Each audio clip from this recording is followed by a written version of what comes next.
Eh bien bonjour à tous et bienvenue sur cette nouvelle vidéo où je vais commenter un match entre Generider et Sprite. Alors il faut savoir que j'étais le joueur Generider, c'était un petit tournoi local, donc j'affrontais Sprite. J'ai gagné le dé, donc naturellement je vais commencer. Il faut savoir que Generider c'est un deck going first. Je commence tout de suite avec l'Optre, normal effet, donc c'est un effet rapide. Il se sacrifie en cause pour spé du deck un Generider. Donc sur ce timing, c'est intéressant parce qu'on est protégé par Gamma d'une potentielle hache. Faut savoir que je testais le deck, hein. C'était le premier tournoi pour moi avec le deck. Donc c'était un test, je jouais la version avec Gamma, Hache, Imperm, j'avais mis Callby aussi. Generider c'est un deck qui a 11 free spots. Donc Gamma, Hache, Imperm ça en prend 10 et Callby est le 11e. Je ferai une vidéo de toute façon prochainement sur Generider. Parce que comme vous avez vu, j'ai le deck et je commence à le jouer. J'ai vraiment apprécié ce deck. Alors, je ne sais pas si vous avez fait attention, mais sur la gestuelle de ses mains, il y a eu quelque chose au moment où j'ai déclaré l'effet de Mardel. Donc j'ai déclaré Mardel. Et je ne sais pas si vous avez fait attention, mais avec ses mains, il a voulu activer une carte. Mais au final, il ne l'a pas fait. Et ça, je l'ai vu. Donc il faut faire attention sur la gestuelle de vos mains, parce que pour moi, là, c'était sûr, il avait Hache ou Imperm. Voilà. Donc je prends Droll. Donc c'est pas très grave, parce que j'avais tuto le terrain tout de suite. Moi, il faut savoir que quand j'ai déclaré l'effet de Mardel, et qu'il a voulu tenter d'activer une carte, je me suis dit, oula, il y a une entrap, il y a une hache, il y a une imperm, il y a un truc. Donc j'ai pas pris de risque, il m'a laissé résoudre Mardel, j'ai tuto le terrain. J'ai pas tuto la magie Generider qui tuto 2 magies pièges, qui tuto donc terrain plus la piège. J'ai tuto tout de suite le terrain. Parce que bah, je me suis dit, oula, il y a une entrap. Voilà, j'aurais pas joué comme ça si j'aurais pas vu sa gestuelle. Donc faites attention à vos gestes en fait, parce que moi je fais gaffe à ces détails, enfin des gros joueurs feront gaffe à ces détails, et vous donner des informations gratuites. Donc là je prends Droll, et j'ai bien fait d'ailleurs de tuto le terrain tout de suite parce que j'ai pris Droll. Là je prends Droll, donc c'était vraiment le pire scénario pour moi si jamais j'allais chercher la magie qui tuto 2. Mais je me dis, il a voulu... Normalement, Droll, c'est à la résolution qu'on l'active. Et il a voulu chaîne quelque chose à Mardel. Donc il a peut-être autre chose. J'avais activé Monstruosité qui se paie 2 niveau 9 du deck. Il a pas Hache. Donc je me dis, il a peut-être une Imperm. Et ça a pas loupé, comme vous avez pu le voir. Bon, j'ai forcé la Imperm avec les forteresses. Je lui bannis sa main. Donc la première game va être assez rapide. J'ai la full combo. Et comme il a fait une erreur sur la gestuelle, j'ai pu faire gaffe. Et du coup, j'ai pu avoir le terrain. C'est dommage parce que s'il n'aurait pas fait ce signe, on va dire, j'aurais pas été chercher le terrain, j'aurais été chercher la magie Generider qui tuto 2 magies pièges, pour aller chercher la piège en plus. Et du coup, bah j'aurais pas pu parce que j'aurais été sous Droll. Donc là, il a fait une erreur, mais c'est pas une erreur de jeu, c'est une erreur de gestuelle, on va dire. Franchement, posez vos cartes. Si vous pouvez pas vous empêcher de faire des gestes bizarres avec vos mains, posez-les. Moi, je les pose, hein, quand l'adversaire y joue, je les étale sur le terrain et j'attends. Je sais ce que j'ai en main, mais j'attends. Comme ça, l'adversaire, il sait rien. Il a aucun signe. Après, je vous dis pas de mettre des lunettes de soleil comme Poker Face, hein, en mode Poker Face, mais bon, quand même. Faire attention. Donc là, j'ai fait mes petits rank up. J'ai invoqué Draco F0, j'ai résolu ma combo, il a 3 cartes en main. J'ai 3 cartes en main aussi à la fin de mon tour. Alors, je crois qu'en main, il me restait Floraison de Feu. Donc pour le prochain tour, c'est un starter, Floraison de Feu. Faut savoir que je joue 3 Loptres et Floraison de Feu, 2 Floraison de Feu. Enfin, je joue 5 Normal Summon. Generider, ils peuvent jouer la Sorcière Condamnée, Floraison de Feu ou Diviner. Moi, je trouve Floraison de Feu meilleur. En fait, Floraison de Feu, elle donne accès à Mardel qui donne accès à tout votre deck. Alors que la Sorcière Condamnée, c'est uniquement pendant le tour adverse, donc déjà c'est plus lent. Donc moins intéressant, enfin pour moi. Ça fait qu'en going second, Generider devient encore plus faible.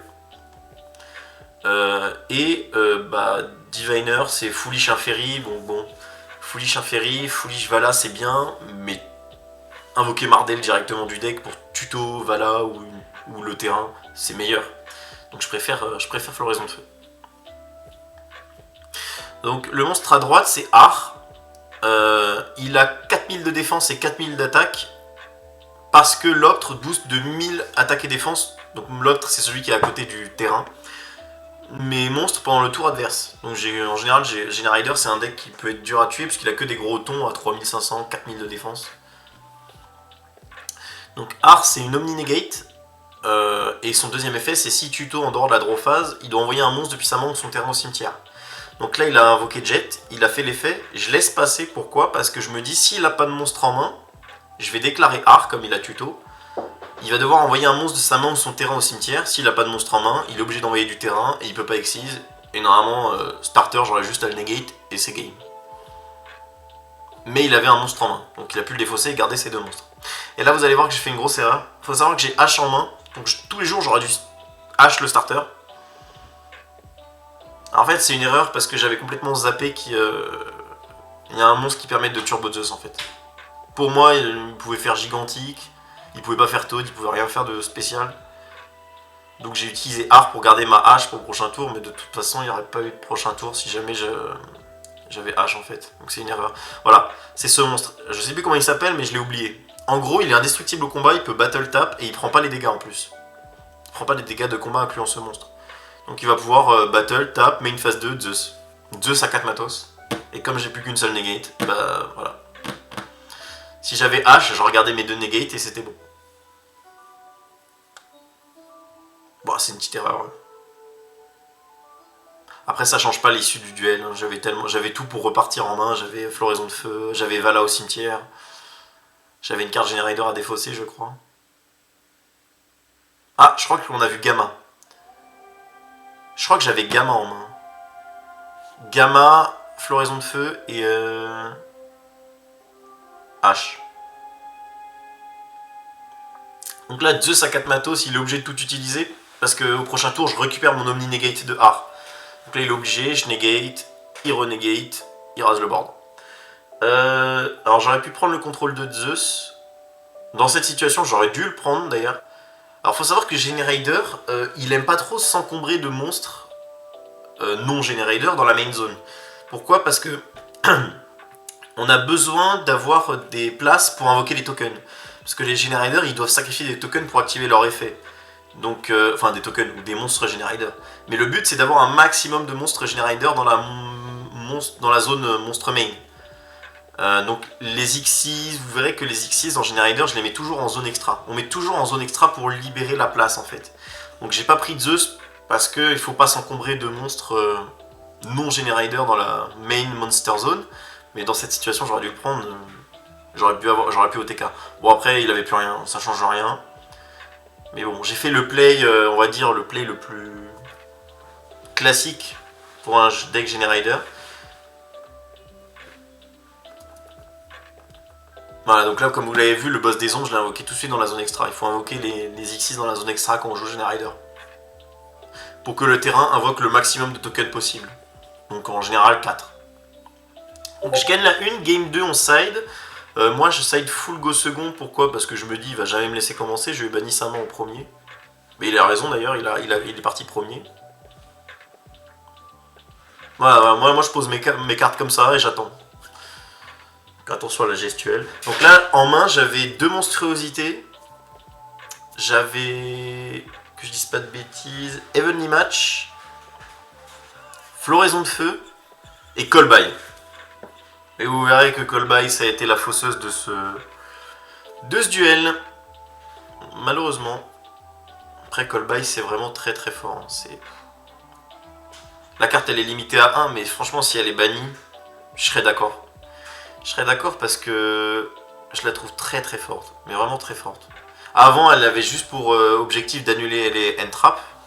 Mais aujourd'hui la plupart des decks, même contre Generator, Callby c'est complètement insane. Non seulement on bannit la carte du cimetière adverse, mais en plus on annule son effet. Bon là le joueur sprite il est tranquille, hein. J'ai pas d'entrap, donc il va pouvoir faire le full board.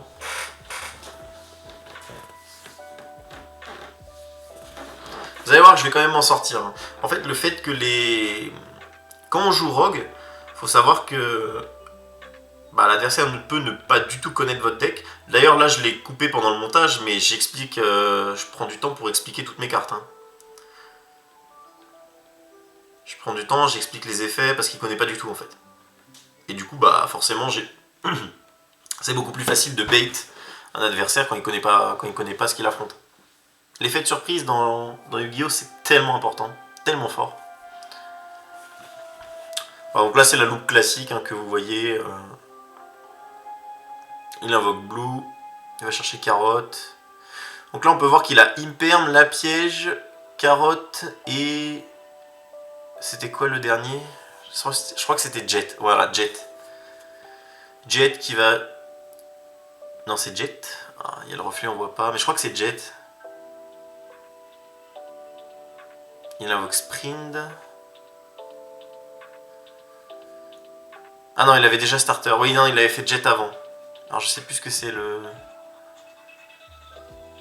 ce qu'il a invoqué. Donc il foolish le poisson qui permet d'invoquer deux du deck pour faire sa petite Xyz. C'est assez fort Sprite en ce moment, c'est assez fort. Là il avait vraiment le full board. Hein. Alors moi j'avais Evenly en main, donc j'avais la possibilité de faire Evenly. Si jamais il chaîne Carotte en le sacrifiant lui-même, je pouvais call by. Et du coup je résous Evenly et boum. Il perdait tout sauf 2, il gardait 2. Mais c'était risqué parce que s'il sacrifie autre chose que Carotte en cost, bah, je peux pas... Je perds ma Evenly, je perds ma battle. En fait, c'était un play que j'aurais pu faire. Honnêtement, j'aurais pu le faire. Avec call by. Encore une fois, call by aurait été la fausseuse. Dans cette situation, ça aurait été une grosse fausseuse aussi. Il pose 3, très fort. Il a tout là. Il a vraiment tout.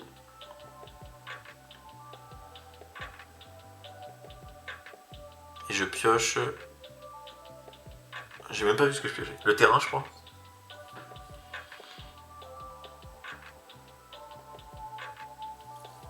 Voilà, donc là je lis Carotte parce que j'hésite. J'hésite. Comme ça annule l'activation et que j'ai 2 monstruosités, je me dis il va forcément en annuler une, ce P2 du deck c'est fort. Donc est-ce que je joue, alors est-ce que je tente la Evenly match? C'était ça le dilemme en fait.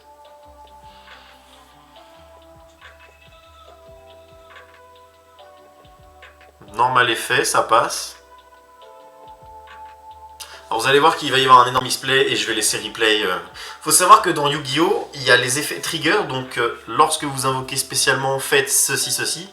En fait c'est lorsque Mardel, en fait je vais invoquer Mardel avec Floraison de Feu. Lorsque Mardel est invoqué spécialement, je vais pouvoir tuto une carte Generator. Et son Melfi c'est lorsque l'adversaire invoque spécialement, faites cela. Donc en gros dans Yu-Gi-Oh! On fait d'abord les effets trigger, puis ensuite les effets optionnels. Les effets optionnels, c'est vous pouvez annuler l'activation et si vous faites, détruisez la carte. Par exemple, dans ce cas-là, c'est Raid. Avec Starter, il a invoqué Raid. Vous allez voir que je vais faire Mardel, effet. Comme c'est mon tour, c'est moi qui ai la priorité, donc c'est moi qui déclare mon effet en blockchain 1. Et là, soit il fait son Melfi en blockchain 2, soit il choisit de ne pas le faire et auquel cas il pourra faire Raid. Et vous allez voir qu'il va faire Melfi en blockchain 2 et il va chaîne Raid en blockchain 3. En plus, il va cost gigantique, qui va tenter d'annuler et détruire son propre Melfi. Mais bon, là, il y a un petit problème. Je me dis, mais t'as pas le droit de faire ça. Donc faites attention quand vous déclarez vos chaînes. Bon, moi, j'ai laissé replay. Hein. Alors, non seulement j'ai laissé replay, mais en plus, j'ai laissé résoudre les deux. J'ai laissé résoudre les deux, j'aurais pas dû. Mais en gros, ouais, faites attention. Hein. C'est d'abord les effets optionnels, c'est toujours en dernier. Les effets obligatoires d'abord et les effets optionnels après. Enfin, obligatoires, ensuite les effets trigger et ensuite les effets optionnels. Donc là, il avait pas le droit de faire ça. Là, si j'avais envie de tryhard, je disais ok, bah t'as cost, tu résous, t'annules, tu détruis ton propre Melfi, et je continue et je résous ma Mardel. Hop, la petite main de l'arbitre qui intervient. Donc voilà. En gros, il a pas le droit. Mais du coup, je lui ai dit bah résous quand même les deux, et on fait comme si t'avais pas fait le misplay quoi. Bon après c'était un tournoi OTS, il n'y avait pas de gros enjeux, mais faites attention quand même. Ça aurait été un tournoi display, un WCQ ou un mec pas gentil, ça passait pas, hein, clairement pas. Donc il va tenter d'annuler et détruire Mardel. Donc moi normalement je vais chaîne... Voilà, donc il coste gigantique pour annuler et détruire Mardel. Moi je vais chaîne, avant que Mardel se fasse détruire, je vais chaîne la monstruosité pour spé du deck. Donc je m'attends à ce qu'il fasse carotte. De toute façon j'ai call by, donc je pourrais negate carotte. Mais vous allez voir que ça va être encore mieux que ça, parce qu'il va faire carotte et il va cost raid. Là j'explique les effets, c'est pour ça que c'est un peu long. Il connaît pas du tout. Voilà, il chaîne carotte et il cost raid. Et là le call by, bah c'est gratuit. Hein. Donc il a annulé monstruosité, je laisse passer, puisque j'en ai une deuxième, donc je vais pouvoir résoudre monstruosité. Et en plus je vais pouvoir résoudre Mardel, et en plus Mardel ne sera pas détruite puisque j'ai call by le raid. Vous avez vu la force de call by? C'est incroyable. Et là on est en blockchain 6. Et du coup il n'a plus de réponse, on résout. Donc ça c'est annulé. Il va pouvoir résoudre son Melfi.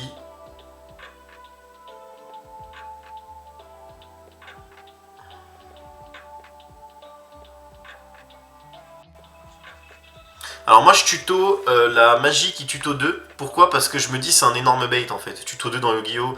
En général la plupart des joueurs ça leur fait tilt.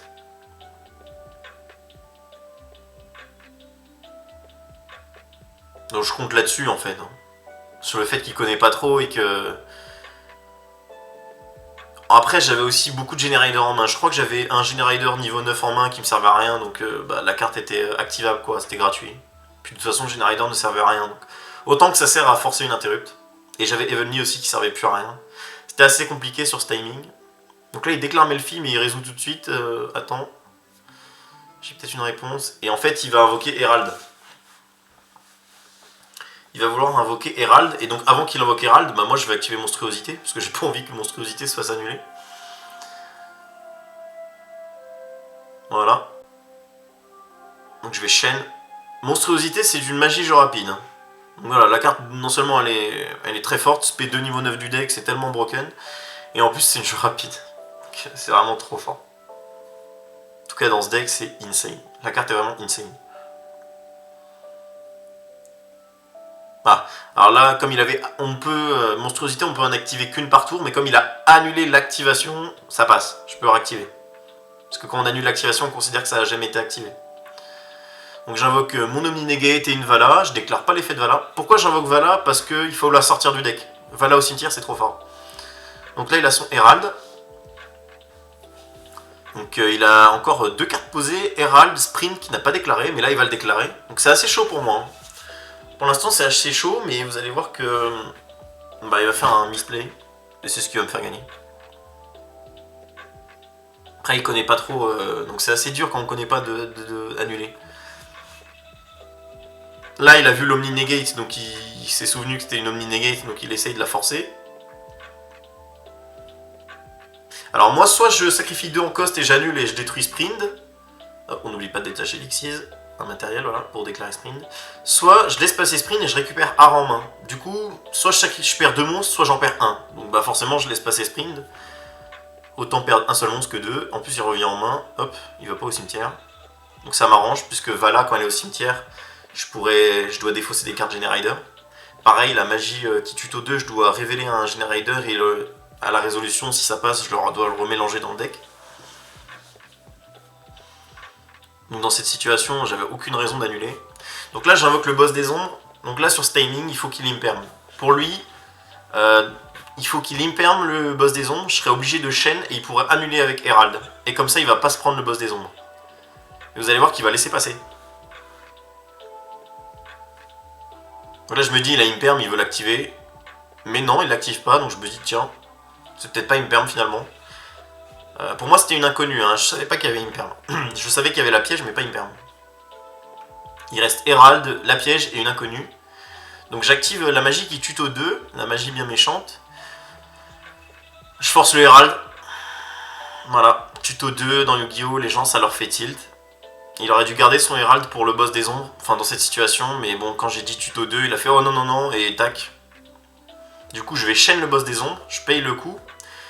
S'il n'a pas de réponse, je résous. C'est-à-dire que je vais pouvoir attacher 2 de ses cartes depuis son terrain ou son cimetière au monstre Generider que je vais invoquer de l'extra deck, Xyz, en matériel. Donc là, bah, de toute façon, il va chaîne la piège, mais ça change rien. Parce que dans tous les cas, j'aurais pris les 2 posés. Chaîne la piège, ok, on résout à l'envers. Il réinvoque Herald, mais c'est au moment de la résolution, donc c'est trop tard. C'est trop tard. Voilà, et là je prends les 2. Je prends en plus son imperm. Et évidemment, comme il a annulé la magie du tuto 2, je garde ma Mardel en main. J'ai Vala au cimetière, j'ai déclaré aucun effet de Vala, donc je vais pouvoir l'aspect du cimetière et déclarer son effet pour réinvoquer un Generator du cimetière. Donc à ce niveau-là, c'est fini. J'invoque Arc, pourquoi? Parce que bon, déjà c'est l'Omni Negate, j'ai pas déclaré son effet, donc j'ai Omni Negate. Et en plus, je vais le faire piocher 1 avec l'effet de Éternité, boss de l'éternité. Donc je vais le forcer à envoyer un monstre de sa main ou son terrain au cimetière pour encore plus raser le board. Ou le faire défausser si jamais il a pioché un monstre. Non, après c'est lui qui choisit. Moi j'avais une Evenly qui servait à rien, donc autant que je l'attache. Ça me fait des points d'attaque en plus. Là il va choisir d'attacher l'Xyz. Dans tous les cas j'avais Ar. Non, bon, c'est fini. Même si il aurait dû attacher la carte de sa main et... Bon, dans tous les cas, ça changeait rien, il avait plus rien, c'était fini, j'ai remonté le board. En plus, comme il avait payé 1002, j'ai OTK là, carrément. Voilà. Donc j'espère que cette petite vidéo vous a plu. N'hésitez pas à me dire dans les commentaires ce que vous avez pensé. Et on se retrouvera très prochainement pour une nouvelle vidéo. N'hésitez pas aussi à me dire ce que vous aimeriez voir comme deck rogue. Alors moi, comme c'est une chaîne YouTube spécialement dédiée au rogue pour le compétitif, je fais rogue versus méta. Donc les decks méta, bon peu importe. Hein. En ce moment ce serait Cash, Sprite ou Runic. Mais les decks rogue, n'hésitez pas à me dire en commentaire. Je verrai avec ma boutique, avec mon local, s'il y a des gens qui acceptent d'être filmés. Enfin des gens qui ont ces decks là justement et qui accepteraient d'être filmés. Voilà, n'hésitez pas à me dire comment vous avez trouvé la mise en scène, la musique, si vous avez des commentaires à faire par rapport au match. Dites-moi tout ça dans les commentaires, on se retrouve très prochainement pour une prochaine vidéo. Ciao tout le monde!